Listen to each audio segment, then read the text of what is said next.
Welcome back to Conflicts of Interest. This is episode 753, and today is February 3rd, 2025. I'm the host of the show, Kyle Anzalone. A lot of news to get through on today's show, but first want to make sure everybody is subscribed to both channels. Of course, this is Conflicts of Interest, my main show that I've been doing for almost 4.5, 5 years now. And then we also have the all-new Kyle Anzalone show that has a little bit higher production value. I'm breaking down clips, got a lot more different displays and images to put up.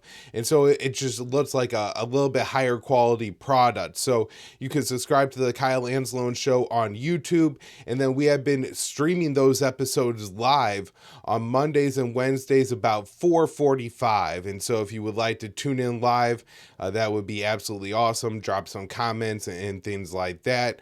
Otherwise, all my work is on my Twitter account at Kyle Anzalone _. All the articles I write, the emails that I send out through the Institute, I also put on my Twitter, and then all the shows I do, whether that's Conflicts of Interest or the Kyle Anzalone show.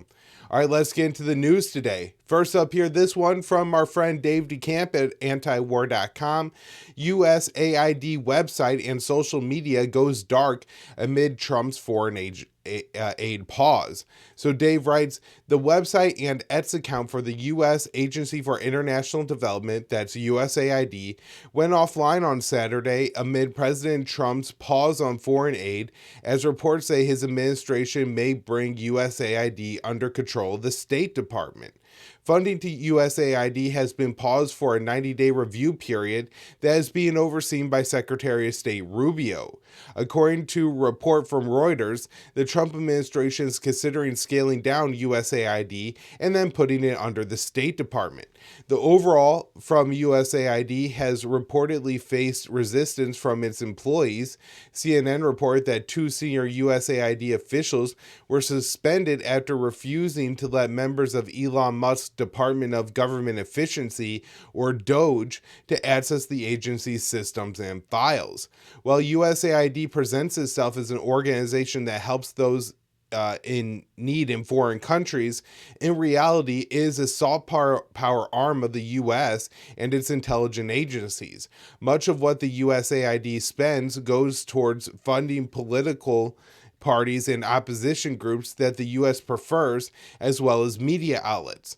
For example, the pause on foreign aid cut funding to more than 30 Iranian opposition organizations and media outlets, according to BBC Persia. The pause also impacted many pro-NATO Ukrainian military media outlets.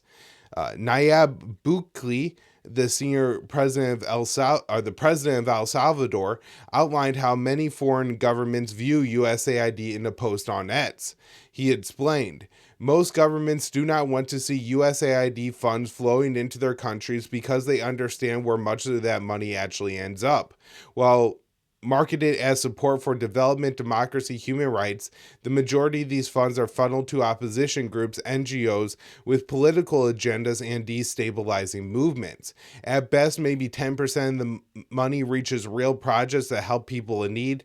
There are such cases, but the rest is used to fuel dissent, finance protests, and undermine administrations that refuse to align with the globalist agenda. Cutting this so-called aid isn't just beneficial for the United States, it's also a big win for the rest of the world. Now, I think that quote is really important because what we have seen in the U.S. media coverage of this is a lot of like hyperventilating and freaking out over that 10% of aid that actually does reach and help people. And certainly there are some good and noble projects funded by USAID. I read about one where they were providing medication to try and make sure that children who are born to parents who have HIV don't contract the virus upon their birth, and things like that that are really important, right? That help a lot of people, that save lives, are done through this agency. However, they also fund regime changes that lead to wars and that kill a hell of a lot more people than the agency ever saves. And so that's not argument for saving the agency, but you do have to acknowledge that that's going on. And of course, if we're talking about cutting USAID, I would love to cut the 90% of the funding that goes towards all these regime change operations and things like that, and at least give these programs that actually do help children and provide medical services to people in need a year or so to let them know hey, you're not going to get this funding anymore. And even the president could go sit down with Bill Gates or Elon Musk or Jeff Bezos and say, look, the US government is cutting this program. It costs X million dollars a year to keep this hospital funded, and so I'm calling on you and all of your rich people to make some big donations, because the US government isn't going to be doing this anymore. And I'm sure that in order to keep Donald Trump happy, Zuckerberg and others would be, willing to contribute a lot of money to these kind of projects. So there are ways to help people without at the same time having a massive regime change operation running around disguised as an aid agency. That's not really what's going on here. All right, next up, Trump imposed some tariffs and acknowledges they may cause pain for Americans. So on Sunday, President Trump acknowledged that his plan to impose tariffs on Canada, Mexico, and China will likely cause pain for Americans, but insisted it's worth it to bring about a golden age in the U.S. So Trump wrote on Truth Social, and his posts are wild. They're all caps. There's questionable punctuation, exclamation points everywhere. So this one says, this, all caps by the way, this will be the golden age of America. Will there be some pain? Question mark. Yes, maybe. And then in parentheses, and maybe not. And so what a wild statement from the president of the United States. The post came a day after Trump signed an executive order increasing tariffs on goods coming from Canada and Mexico by 25%, and a 10% tariff on goods on China, increasing by 10% the tariff on China. So I'm not sure exactly where all those tariff levels were. I think there's different ones for different kinds of industries, but it seems that everything across the board will now cost 10% more. The other includes a carve-out that will rate tariffs on Canadian oil and gas only by 10% rather than 25% as with everything else. Trump tied the tariffs to the flow of fentanyl and other opiates through the U.S.'s northern and southern border. Reducing the flow of fentanyl into the U.S. is extremely difficult because its high potency means traffickers can scuttle massive numbers of doses in tiny, hard-to-dread packages. And look, this is one of the things about libertarian theory on prohibition that I've understood for 10 or 15 years now, because it's a very important part of libertarian theory that says, look, if you have a prohibition on drugs, what's going to be the result? Well, then rather than people using opium, heroin, something like that is derived from the poppy plant, then they're going to make things that are chemical based. And so looking at the difference between cocaine and meth or something like that, right? But also a second component of it is not just it's going to be chemical based, it's also going to be far more potent and smaller, because smuggling large things is very difficult. Smuggling small things is much easier. And so this is what libertarians predicted would happen if you waged the war on drugs effectively, is that you would end up with a super potent opiate made of chemicals that just absolutely wrecks people, because it's easier to smuggle across and cheaper to smuggle across the border than heroin is. So this isn't going to solve the problem. The problem exists in America with our drug addictions and things like that. And if we want to address those problems at home, then that may have some real impact on the drug war, but this Trump's plan here will not. So in his executive order, Trump accused Canada of failing to devote sufficient attention and resources or meaningfully coordinate with the United States law enforcement partners to effectively stem the tide of illegal drugs. Trump also tied his tariffs to what he called U.S. subsidies on Canada, which appears to refer to the trade deficit, and is also likely U.S. funding for NORAD, which provides joint defense for the U.S. and Canada. And so Trump wrote on Truth Social, without this massive subsidy, Canada ceases to exist as a viable country. Harsh but true. Therefore, Canada should become our cherished 51st state, much lower taxes and far better military protection for the people of Canada, and no tariffs. Another aspect of Trump's strategy is to incentivize more companies to manufacture goods in the U.S. He wrote, again, this is in all caps with an exclamation point at the end, make your product here in the U.S. and there are no tariffs. This is, I guess, maybe the most sensible point in Trump. It was a pretty long post here where he had all this information, and that was, I think, the only sensible point. And putting tariffs on Canada is not going to make the Canadians want to become Americans. It's going to make them hate America even more. Now, another piece of this that I think is probably much, much more relevant in potential, a possible potential with Mexico versus Canada, is one of America's great assets is that we are surrounded by two giant oceans and two giant peaceful countries that generally get along with the US. I mean, Canada, of course, is, essentially very similar to America, especially when you look at defense policy. Both countries are members of NATO, and Canada tends to follow the US into any wars. Less so true of Mexico, and Mexico, I think, increasingly sees ties and important relationships existing within the global South. And so that would potentially mean, joining organizations one day like BRITS or the Shanghai Cooperation Organization. I think that there's a real risk that the United States pushes Mexico further and further away from the U.S. orbit, and then we're going to freak out and say, oh my God, the Mexicans have all these ties with the Chinese. Now this is a real threat on our border. I think, that will certainly be an exaggeration.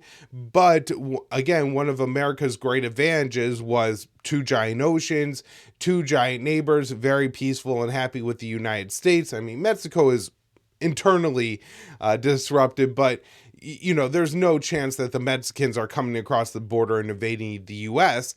However, the more Mexico increases ties with Beijing, then the more the U.S. would be concerned about something like that happening. And so, this is a long-term thing. I'm not saying in 2, 3, even 5 years that Mexico is going to be in BRITS and American politicians will be, having panic attacks on the House floor and demanding an invasion of Mexico to prevent the Chinese influence. But this is something that could push Mexico towards taking those steps. And then, of course, we're going to have the reaction in the U.S. with, how is this even possible? Now we have to do something about this. So Dave wraps up his article here.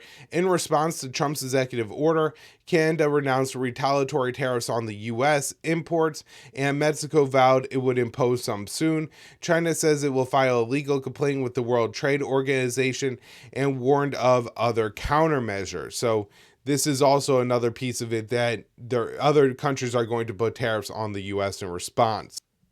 All right, and finally, a little piece of good news here. After meeting with Rubio, Panama's president says no real threat from U.S. to seize the canal.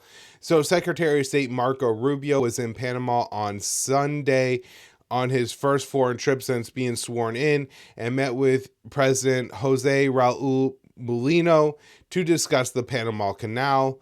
President Trump has been threatening to, quote, take back the Panama Canal, but the Panama president said after meeting with Rubio, he did not see a serious threat of U.S. military action despite the strong comments. He told reporters after the meeting, I don't feel there is any real threat at this time against the treaty, its validity, or much less the use of military force to seize the canal. Trump has set his sights on the Panama Canal over claims that it's controlled by China, an accusation that lacks evidence and that Panamanian officials have strongly denied. The U.S. claims appear to be based on the fact that two ports on either side of the canal are operated by C.K. Hutchinson, a country based in Hong Kong. Other nearby ports are run by companies based in the US, Taiwan, and Singapore. Panamanian officials suspect that Trump's real motive is to reduce Chinese investments in Panama to make opportunities for US companies and potentially negotiate cheaper transit fees for US ships. According to the State Department, Rubio warned the US would take action if Panama didn't reduce Chinese influence in the canal. So, a State Department readout of the meeting said Secretary Rubio informed President Molino and Minister Martinez Acha that President Trump has made preliminary determination that the current position of influence and control of the Chinese Communist Party over the Panama Canal area is a threat to the canal and represents a violation of the treaty concerning the permanent neutrality and operation of the Panama Canal. The statement added, Secretary Rubio made clear that this status quo is unacceptable and that absent immediate changes, it will require the U.S. to take measures necessary to protect its rights under the treaty. According to the Associated Press, the Panamanian president said that Panama wouldn't renew its agreement with China on Beijing's global infrastructure project known as the Belt and Road Initiative. Panama joined BRI in 2017 after it severed diplomatic relations with Taiwan and opened up with Beijing under President Juan Carlos Varela. And so we will see if Panama follows through with this and what the U.S. government does if they do not. But it does seem like a lot of Trump's central policies are really, fairly mercantilist, where he is trying to use as much U.S. soft power as he can around the globe to basically bully countries into doing the kind of business that the United States wants to do.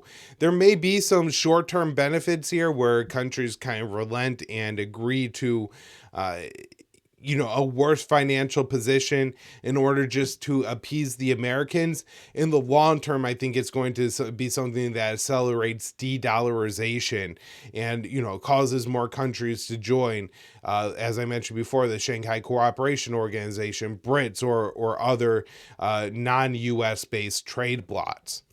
Next up here, this one I wrote for the Institute on February 2nd. Trump envoy travels to Venezuela, returns with 6 American prisoners. So President Donald Trump's crisis envoy traveled to Venezuela on Friday and returned with a half-dozen American prisoners. Trump celebrated their return and said Caracas agreed to accept deportations from the U.S.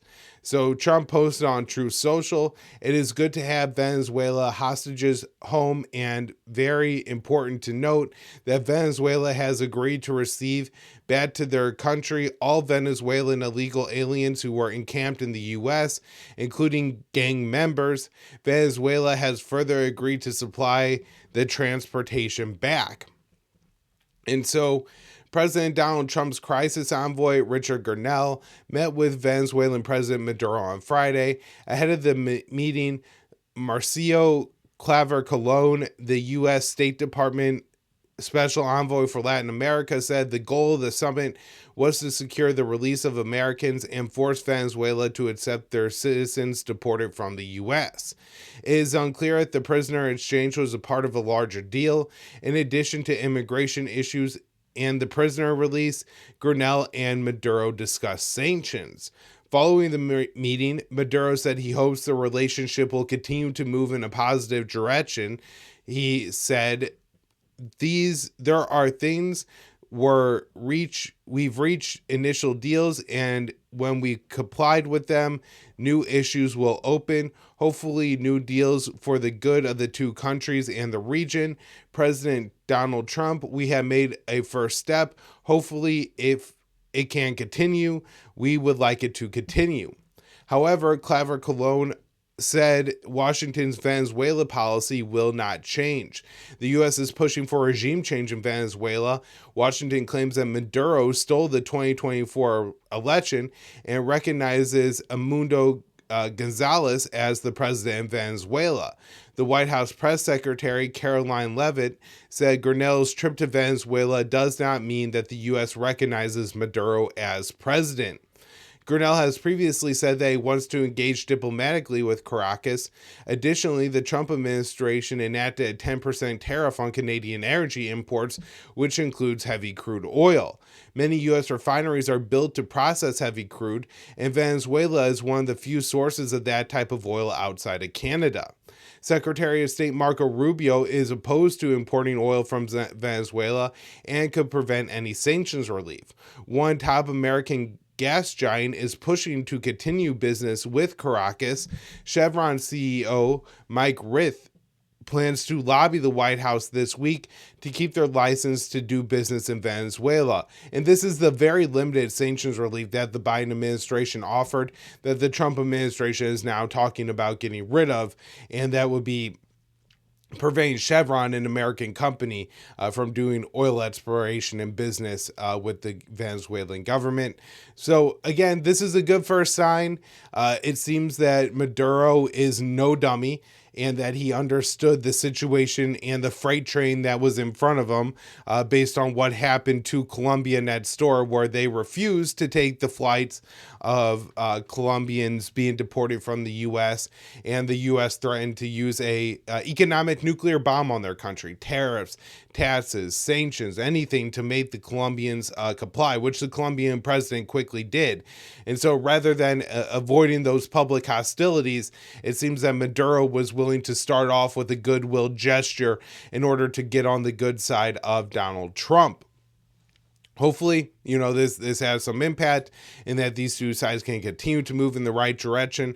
I think the problem here is, and we see this already, Marco Rubio's first trip as Secretary of State isn't the traditional trip. It's not going to the Asia Pacific to rally the Quad countries and other countries and alliances against China.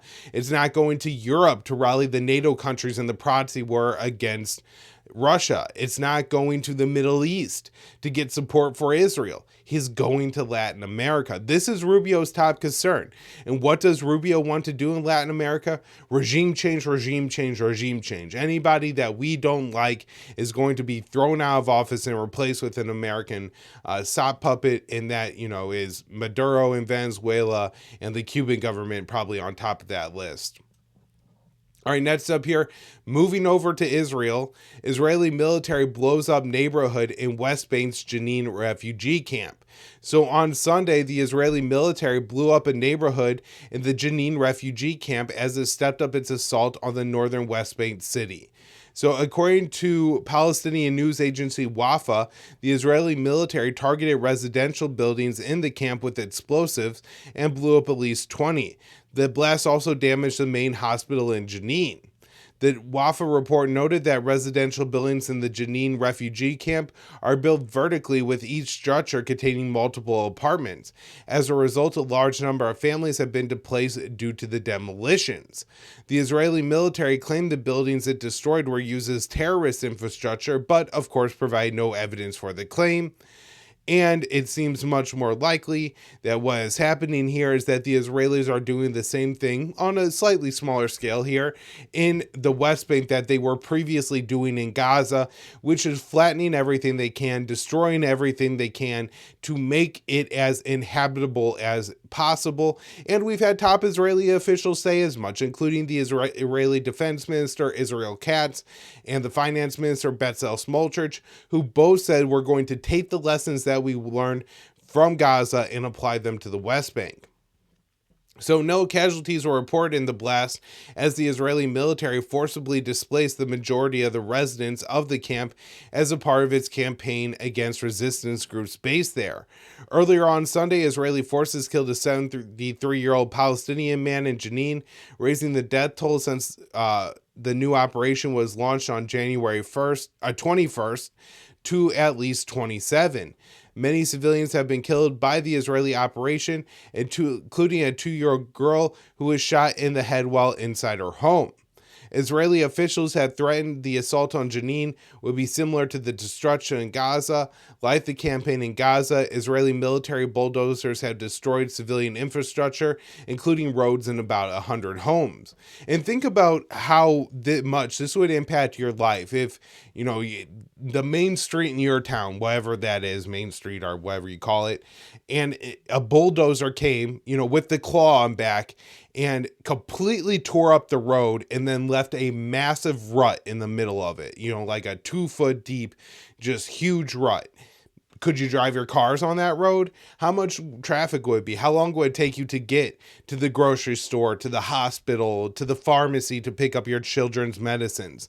Like this destroying roads in a city is absolutely massive, and it makes a huge difference on people's lives and their ability to get around.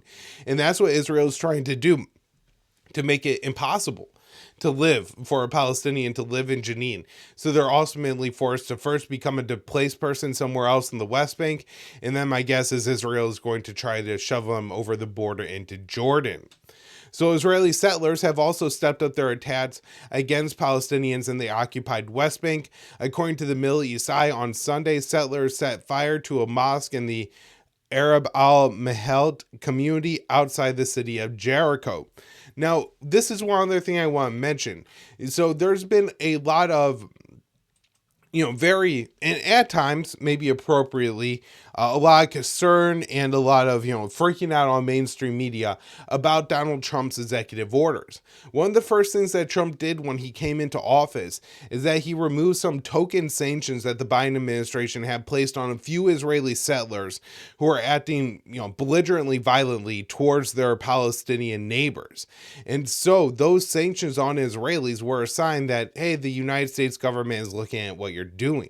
When the Trump administration came in, and not that those sanctions were particularly effective or anything, but when Trump came in, he removed those sanctions. And I do think that had the real impact of emboldening the violent Israeli settlers and making them feel like they had a green light to do whatever they want to the Palestinians. And it does seem that we're seeing some of the repercussions from that now. All right, next up, Hamas releases 3 Israeli hostages and 5 Thai nationals. So on Thursday, Hamas and the Palestinian Islamic Jihad released 3 Israeli hostages and 5 Thai nationals who were captured during the October 7th attack in exchange for releasing 110 Palestinians from Israeli jails. The first Israeli hostage to be released, a 20-year-old female soldier, was handed over to the Red Cross in northern Gaza's Jabalia refugee camp, which had been completely destroyed by the Israeli military. Later, Hamas and PIJ militants released a female civilian and an 80-year-old man and 5 Thai nationals in the southern city of Khan Yunis. The handover to the Red Cross was done in front of the destroyed home of Hamas's slain leader, Sinwar. Now, those hostages who are beginning out are reporting they are being tortured. So this one I wrote for the Institute on February 2nd. Palestinians who have been released under a hostage exchange and ceasefire deal between Hamas and Tel Aviv are reporting being tortured by Israeli forces. In the days leading up to their release, Israeli soldiers delivered additional beatings. So under a hostage deal that was agreed to last month, Hamas is releasing Israeli captives in Gaza in exchange for Tel Aviv releasing Palestinians detained in Israel. The Palestinians have been released by Israel in Gaza and the West Bank, and other detainees have been deported to third countries. The Palestinian captives showed signs of torture. So this is a statement from the Palestinian Prisoner Society. Every time prisoners are released, we find prisoners' bodies reflecting levels of crimes committed against them, including torture that is unprecedented in its level after October 7th. The inhumane treatment includes starvation crimes, systematic medical crimes, and the infection of a number of them with scabies. A report from the Anadolu agency confirmed that the released prisoners made allegations of abuse when they were released in the West Bank. Sources told Al Jazeera that one Palestinian man was moved to the hospital after he underwent surgery without anesthesia while in Israeli detention. And this is something that some Israeli medical staff has talked about and even wrote letters about in the Israeli press, is that they are being forced to effectively commit medical torture in these prisons where, they're taking people, they're chaining them to the ground in handcuffs so tight that, it eventually rubs through, cuts the skin. They're, forcing them to wear soiled diapers all day long. And so then their handcuffs end up getting infected, and then they don't treat it right away. They wait until it needs to be amputated. And so this is like just a torturous level of medical neglect going on. The idea that you would conduct a surgery without anesthesia, which would be entirely a choice in Israel, right? They certainly have the medical capabilities, the funding to do this surgery with anesthesia. They chose to do it without, and that was, to torture the Palestinian man. So the group added that some of the Palestinians were dealt additional beatings after their release was secured. So this was in addition to the severe beatings that the prisoners were subject to before their release, which continued for days according to many of their testimonies, and in some cases led to rib fractures, the Palestinian Prisoner Society detailed. The organization went on to explain that Israeli forces continue to inflict suffering on Palestinians and their families after the captives were released. So they said that organized terrorism has been waged against the released prisoners and their families, though several methods that have been monitored. The most prominent of which are the severe beatings that released prisoners were subjected to, and threats that reached to the point of killing if any reception party was organized or if the family showed any sign of reception. And so the Israelis don't want it in the press, the Palestinians celebrating and being happy that some of their prisoners are being released.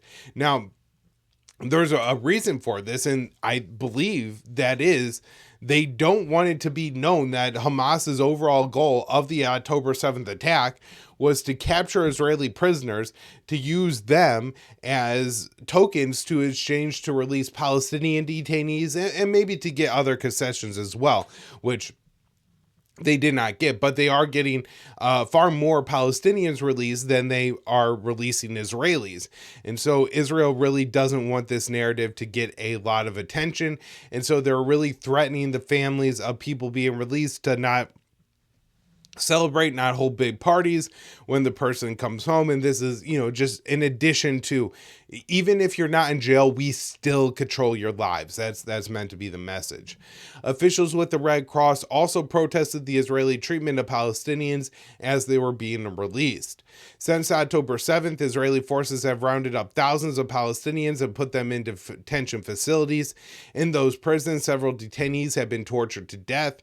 The UN Aid Agency for Palestinians reported that some of its staff members were tortured into making false confessions to having ties with Hamas.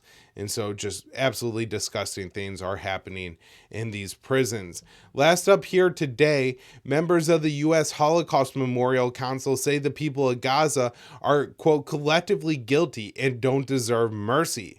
So a Trump-appointed member of the U.S. Holocaust Memorial Council has called for the collective punishment of all Palestinians in Gaza, saying they are collectively guilty and not deserving of any mercy.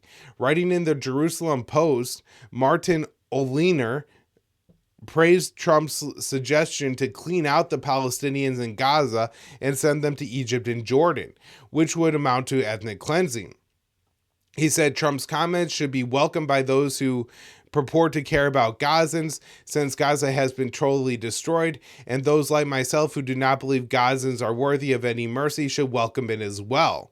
And this is one of the things that I really hate. It makes me really, really disgusted by people. It's one thing to say, we need to clean out Gaza for the Israeli safety. I mean, it's calling for genocide, it's calling for ethnic cleansing. Sure, but at least you are saying this is done for the Israelis. When people pretend that this is being done for the Palestinians, that you are ethnically cleansing, that you are going to force march them off of their homeland, that you are going to force them to leave their place, is not in any way a benefit to the Gazans. Just because you are making their life living hell in Gaza does not mean that they want to leave. And so you're not doing them a favor by forcing them to leave. You would be doing them a favor if you left them alone, if you stopped sending arms to Israel to slaughter them and their children on a daily basis. But you are not doing them a favor if you are merely shipping them out and ethnically cleansing them of their homeland. And to pretend you are doing so makes you a sick and disgusting human. So it's estimated that about half of Gaza's population is children, but Liner said that all the Palestinians in the enclave are responsible for Hamas's October 7th attack on southern Israel. He said, let's not mince words here. The people of Gaza are collectively guilty for invading Israel. He said the people of Gaza are fundamentally evil and they must pay a price for their actions. He also called out countries around the world to take in Palestinians from Gaza. Besides Egypt and Jordan, other Muslim countries like Indonesia and Saudi Arabia should take them in. Canada, Australia, Mexico, and every country in South America and Europe can take their share. He explained, he is the son of a Holocaust survivor and was reported to the U.S. Holocaust Memorial Council by Trump back in 2020. He is also the co-president of the Religious Zionists of America and vice president of the American Zionist Movement. All right, everybody. That will do it for the show today. Thank you all so much for tuning in. Another reminder that we will be back with another episode of the Kyle Anzalone Show later this afternoon. Thank you all so much for tuning in, and don't forget to subscribe to the channels.